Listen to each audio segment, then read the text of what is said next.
What's up and happy Monday, everyone. We've got another regional to break down. North America regional coming up, but European regional number 2 has officially gotten underway. 20 teams broken down over the course of 4 days until we got to the final bracket. And it kind of presents the question, as you've seen in the title. There's a lot of people talking about the depth and how many different teams there are, but there's a lot of people that also argue about the inconsistency. If you've got BDS and Vitality winning essentially everything, and then every once in a while you've got a couple teams that come in and wipe the floor, is that depth? Where is that inconsistency at the top? Let me know what you guys think down below, but before we get into that, let's get into the video.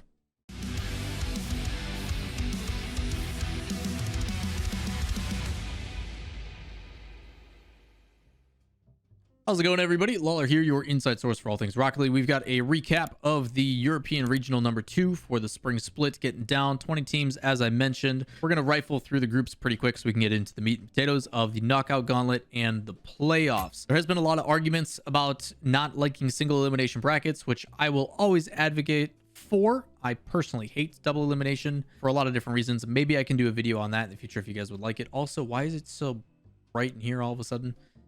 It was snowing earlier today, and now it is 45 degrees out. So Midwest weather yet again. We've got winter number 3 underway. 4 groups though: Group A, B, C, and D. In Group A, you got BDS, White Demons, Top Blokes, Train Hard, and Wolves. Group B, you've got Team Liquid, Atlantide Wave, Endpoint, Vitality, Aether. Group C, you got Dignitas, Queso, German Amigos, Guild, and Giants. And in Group D, you've got Rix, Solary, Singularity, Wild, and Godsmilla's team. I assume all those results are showing on the side here in a big list, and with that, some things to note. Number 1, Wolves with Cookser going 0-4, pretty big sad there. You also saw against, I think it was White Demons and Trainhard in their first match. Yeah, White Demons was up 2-0 in their series, and then Trainhard almost came all the way back. Then White Demons was able to hold on. That series was pretty exciting. On the other side of things, BDS wins as normal, 4-0 there. 10+ game differential. That's pretty nuts. You look at Group B, Liquid on top. Not many people expected that one. Aether dropping. You see Atlantide Wave getting in the top 2 with the game differential. That was a pretty big surprise. Endpoint Vitality not doing the greatest, but not doing the worst either. 2-2 is not too bad. You look at Group C, Dignitas up top. Obviously, Dignitas trying to fight to keep that top 5 spot. You've got Queso 3-1, good performance from them and a good bounce back. The big surprise though, Giants Gaming 0-4. This is supposed to be a, top 4 team in the region, going 0-4 and losing to literally everybody. Not sure what's going on with Giants. Their performances lately have been pretty lackluster in comparison to the expectations that we put on them as a top 4 team in the region points wise. So not sure what's going on with Giants, because they do need some results to make sure they solidify themselves with the way that 2 teams ended up bouncing up this weekend, which we'll talk about in the end. Guild also a team alongside Dignitas trying to fight to keep themselves relevant with the points in the overall standings as we get down to the wire for World Championships, if there is one. And then in Group D, Rix.GG, new addition, new coach, looking pretty solid. Solary, obviously the former Oxygen roster, trying to stay competitive. As long as you're in those top 2, there is no easy matches if you're in that upper bracket. So talking of groups in the knockout gauntlet. So as long as you're top 2, doing fine. Solary does do that. Godsmilla's team, which had a crazy run last regional, falls extremely short, going 0-4, -5. Not really sure what happened there. So is it a fluke? Is it not? We don't know. We'll have to see another result, see what happens. Let's take a closer look at the knockout gauntlet. You've got a double elimination tournament where the top 2 teams in their groups get a bye, essentially. If they win once, they move on forward. If they lose, they get an extra life and they continue. All teams that are 3 and 4 automatically in single elimination. Makes sense. You proved you were the better team out of 4 matches, therefore you get rewarded, or you don't based upon your results. So it makes a whole lot of sense. Big surprise here in the lower rounds immediately. Vitality, Top Blokes, Endpoint, Guild. No bye for them down below. You've got teams like White Demons and Rix.GG and Atlantide and Queso all in that upper bracket instead. Some pretty interesting results because of it. Of course, BDS wins their match. Unfortunately for Solary, they have to drop down.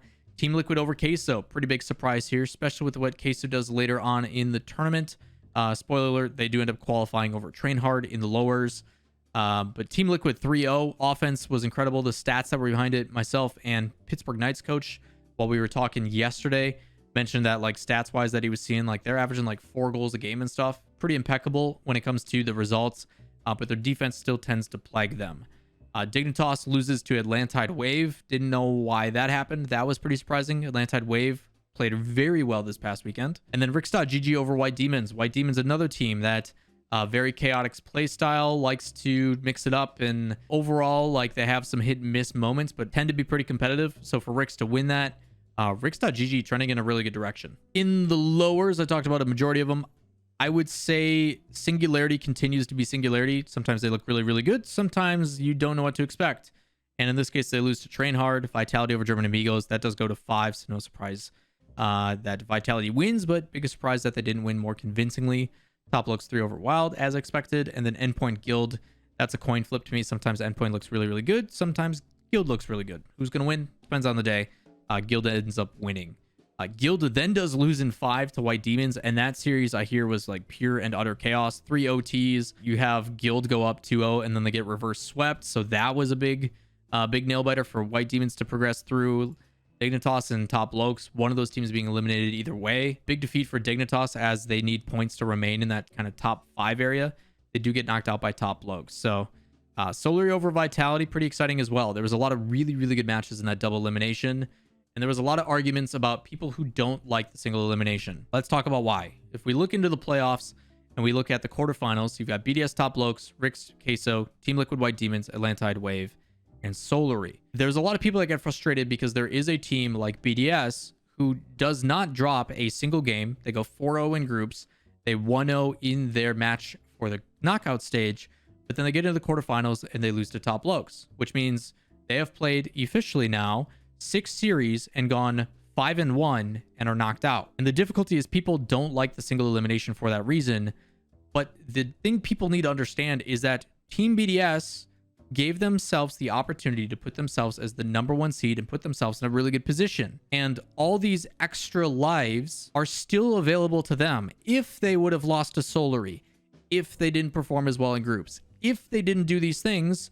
The same advantages that these other teams are getting, these extra lives as people are calling them, also apply to BDS. But when you get to the final playoff bracket, it is even playing field. Everybody has shown that they have solidified that they belong there, whether it be through losses or otherwise. And while some may think that it is unfair that BDS got knocked out and doesn't get an extra life like the others, either does anybody else in that bracket. It is even playing field. And BDS, if you are the best team in the world and you are the top seed, should be able to beat the competition below you. That's what seeding means. I will say them going up against Top Lokes early, kind of one of the better matches and one of the tougher matches for them based upon the other results. But again, that's, in my opinion, discrediting all the other teams that have made it to that point. I think we can all agree that any team that makes it in the top 8 is going to be a tough matchup. There is no more, this team is so blatantly better than this other roster. Like, teams are competitive. There is a chance for upsets, although unlikely. Everybody's going to be able to put up a fight. And I think that's what's really exciting about the circuit format as well as this format. There is some extra lives built in. There is some teams that may be able to push through, but ultimately, why is Vitality dropping so early? Why are Dignitas and Top Lokes losing so early? Why is Guild, Endpoint, all these other teams dropping so early? And that's where it comes to the conversation of, is it inconsistency or is it depth?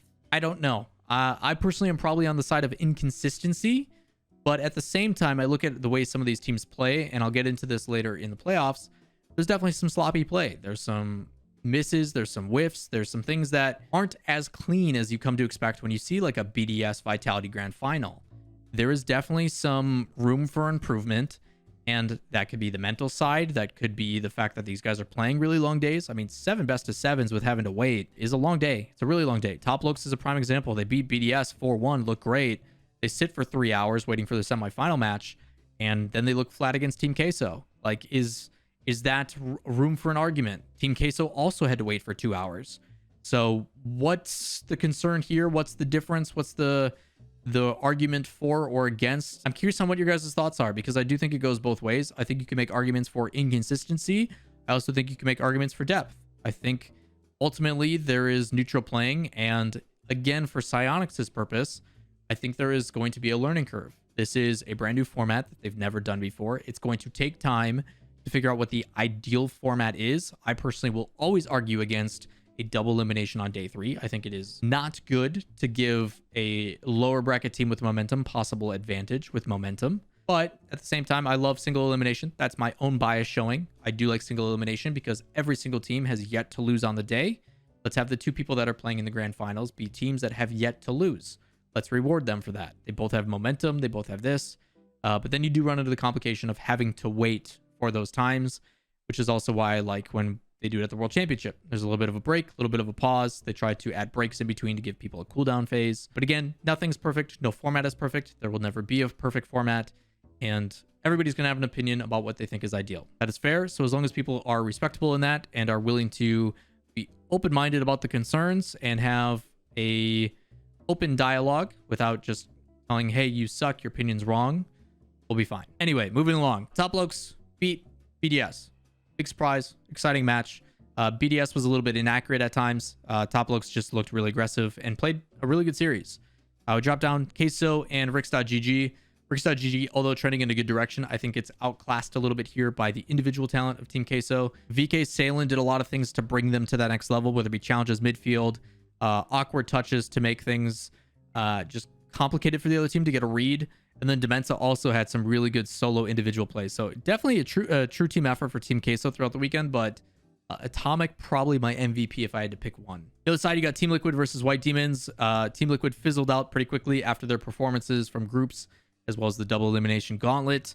White Demons, a very awkward team to play against. They're kind of all over the place at times, but they do make it chaotic and they make it fun. So White Demons does beat Team Liquid, and they drop down to Solary and Atlantide Wave. Similar regard, in my opinion, to the case of Rix.GG situation, where Solary not only has the experience, veteran status, and composure, but also just, I think, individually, if they're playing to their potential, people know that Solary can get hot. And today was kind of that day. Solary looked really, really good. Primarily, if I had to pick an MVP, Astral, although created a lot of opportunities for his teammates, Farah's shots were on the money, powerful, top right, bottom right. And then Shawzette also, we got to see a little bit of dribbling from Shawzette this weekend. Got to see a little bit of that BTS magic where he almost 1v3'd Energy. Like, been a while since we've seen Shawzette make some of those plays. So exciting to see him do that throughout the weekend as well. So Solary moves on 4-2, and a lot of 4-1s in this bracket. The only one that wasn't in the quarterfinals is the Atlantide Wave Solary. Moving to the semifinals, we got Team Queso and Top Blokes. And Top Blokes did look a little bit distraught when this first came in. The first game was really, really close. 2-1 in favor of Team Queso, 1 minute, 19 seconds of OT. Game 2, nobody played defense, 6 goals to 4. I think there was only like 3 or 2 minutes that had gone by, and there was already like 4 or 5 goals on the board. It was just a bloodbath. So many shots from both sides. A little bit of a pause there. Then we go 2-1 back in favor of Top Blokes, but it is not enough. Team Queso is the team that brings it to them. 2-1 and then 3-2. So every single game except for game 2, 1 goal game differential. Very, very close fight, even though it does look heavily favored in front of Team Queso. Top Blokes does put up a good fight. Archie continues to be a monster in that midfield. Top Blokes did start to trend in a better direction, where their midfield aggression and the ability to match the pace was definitely in their favor. Just relentless shots and follow-up. But I think it was after that pivotal moment after a timeout, roughly midway in the series, Team Queso started to really amp it up, especially in OTs, where they were just like, we're going to get in your face and challenge as fast as we can and try to win the midfield battle. And that's what it seems like for a lot of the matches this past weekend, where controlling midfield, denying boost. A lot of emphasis put on by some of these teams, especially the ones that are fast-flying, crazy, mechanical like Team Queso. Very reliant on boost, so they have to take the other teams and try to suffocate them that way. Bottom side, Solary versus White Demons. This one was a little bit nerve-wracking, just because Solary has been in this situation plenty of times before, where they get so close to going to the grand finals and then they choke it or something to that extent. I'm gonna read the scoreline of this one and give you guys kind of an idea. 3-2 Solary, 2-1 with an OT of 4:45 for Solary. It is then 3-2 with another OT, with White Demons taking the victory in 21 seconds. There is then another OT, 2-1 in favor of Solary, minute 42 seconds. And then game 5 is 3-0 from Solary. So if that doesn't explain how close this series was, it was truly a fight back and forth. It was sloppy, it was messy, it was chaotic, but it was entertaining. This is where you started to see the individual efforts come out between Shawzette and Farah. You started to see Demensa hitting some double taps. There were some exciting things all around through the series, and even though there was some whiffs and some ugliness to it, that ugliness tends to bring some entertainment and some excitement. So whether it was the best series or not, even though it does look like a one-sided affair for Solary at 4-1, A lot of OTs, a lot of 1-goal games, except for that last one where Solar really closed it out. So again, exciting stuff all around in the semifinals. Jump into the grand finals. And before we do this, I need to preface how important this is. At the beginning of the day, both Team Queso and Solary are at 1350 points in the overall rankings, tied at 9th place. If they end up making it into the grand finals, one of them or the other, they have a chance to basically launch themselves ahead in that standing. If both of them make it into the grand finals, which they did, that is a guarantee of 350 points, which takes them from 1350 to 1700, which coincidentally is tied for 5th place with Dignitas. So you are going tied from 9th all the way up into a world championship qualification spot like that. So the race for what is going to be the top 6 teams that go to a world championship, if there is one, was unreal. I am, as they refer to, chaotic neutral in Dungeons & Dragons. I will not be the guy that initiates it or causes it, but I am definitely here for it. I want to see chaos. I want to watch this go absolutely nuts. I want there to be crazy tiebreakers. I want it to be super close and down to the wire. And I'm never going to be the guy that like pushes you into that, but I will definitely be the one that partakes when it does happen. So I'm a huge fan of this. I'm absolutely ecstatic that we've got 3 teams that are all neck and neck, now 4. Basically, Dig, Queso, Solary, and Guild are all like within 30, 40, 50. Like it's less than 100 points, and that's all it takes for them to flop those spots. So realistically, you probably have like 5 teams all fighting for 2 spots, and it's going to come down to the wire. We're talking regional 3 is left and the major is left, and the major is probably going to determine everything with that double point. So a lot of pressure on the line. Teams like Giants, although they have a little bit of a lead, are not out of it just yet. So it's exciting. Team Queso and Solary, another sloppy series. And that's not, again, to discredit them. It's just there's a lot of pressure on the line, and the teams are trying to play fast and aggressive. So a couple of the aerials are a little bit off. A couple of the touches are a little bit awkward. There's one point even where a player was rotating back and falling off the ceiling, and they just blast a shot and it bounces off of him and redirects into the guy's net. Like, there was a lot of really interesting plays and touches that happened, and some good solo and individual efforts. Astro was hitting whatever flip reset he wanted to set up his teammates. But the finals was good. I do think that there could have been some things that were cleaned up, and we obviously have an expectation with BDS and Vitality, but it is cool to see for the second time ever that 2 teams were not BDS and Vitality in the grand finals. The last time it happened was Team Queso in Top Bloke. So Team Queso now, you want to say fluke, you want to say depth, you want to say inconsistencies.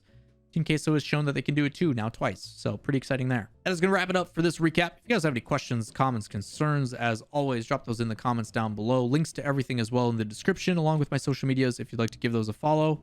Also, while you're down there, if you enjoy the recap or if you enjoy any of the content here, give it a thumbs up, hit subscribe, turn on notifications, and I'll see you next time. Peace.